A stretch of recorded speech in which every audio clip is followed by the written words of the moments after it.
মধ্যপ্রাচ্যে ইসরায়েলের প্রতিবেশী দেশ লেবানন, যেখানে দেশটির সশস্ত্র বাহিনী হিজবুল্লাহর সাথে ইসরায়েলের যুদ্ধ চলছে বেশ আগে থেকেই, যার ফলে ইসরায়েলি বাহিনীর হামলা প্রায় হয়ে থাকে লেবাননের যে কোনো স্থানে। তবে এবার 21 সেপ্টেম্বর দক্ষিণ লেবাননের আকাশে ছিল অদ্ভুত এক নীরবতা। হঠাৎ সেই নীরবতা ভেঙে আকাশ ছিঁড়ে গর্জে ওঠে ইসরায়েলের একটি ড্রোন ও দুইটি ক্ষেপণাস্ত্র।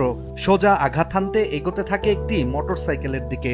ইসরায়েলি বাহিনীর দাবি ওই মোটরসাইকেলটিতে ছিলেন হিজবুল্লাহর এক সদস্য, যাকে নির্ভুলভাবে টার্গেট করা হয়েছিল। কিন্তু ঘটনাস্থলের কিছু গজ দূরেই দাঁড়িয়েছিল একটি মার্সিডিজ গাড়ি, আর ইসরায়েলের ক্ষেপণাস্ত্র মোটরসাইকেলের পাশাপাশি উড়িয়ে দেয় পাশে থাকা ওই গাড়িটিকে। ধোঁয়া আর ধ্বংসস্তূপের ভেতর থেকে উদ্ধার হয় 4টি ছিন্ন ভিন্ন দেহ, যার মধ্যে ছিলেন একজন পুরুষ ও 3টি শিশু, আর গাড়ির পাশে গুরুতর অবস্থায় পড়েছিলেন একজন নারী। এছাড়া মোটরসাইকেল আরোহীও নিহত হয়।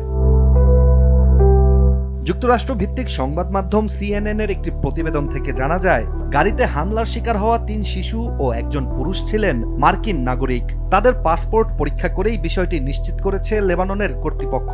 এছাড়া আরও জানা যায়, নিহতরা ছিলেন একই পরিবারের। মূলত পরিবারটি লেবাননের একটি গ্রামে নিজের আত্মীয়দের সঙ্গে দেখা করতে এসেছিলেন। তবে তাদের ওই সফর রূপ নেয় এক রক্তাক্ত ট্র্যাজেডিতে।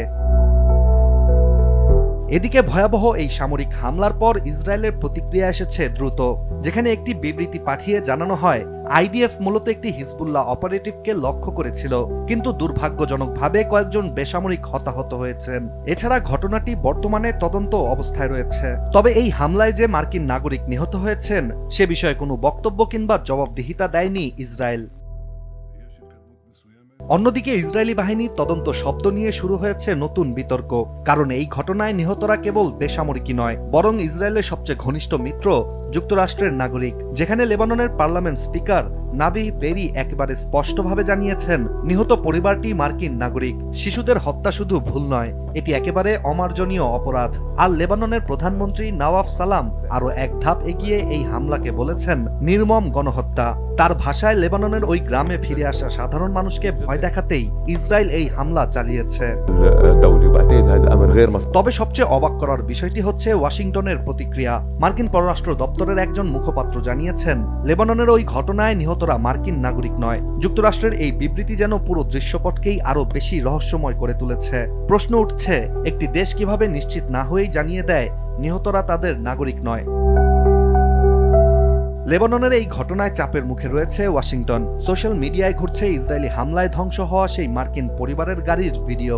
প্রশ্ন উঠছে, ইসরায়েল নিজেদের বর্বরতা ও আধিপত্য ধরে রাখতে কি ছাড় দিবে না মিত্র রাষ্ট্রের নাগরিকদেরও? বিশ্লেষকদের মতে এখন সিদ্ধান্ত নিতে হবে আমেরিকাকে। তারা কি কঠোর হবে ইসরায়েলের প্রতি, নাকি আবারও পুরনো স্ক্রিপ্টই পড়বে, যেখানে তাদের বক্তব্য একটাই, ইসরায়েলের আত্মরক্ষার অধিকার রয়েছে। ইশতিয়াক হোসেন, দেশ টিভি।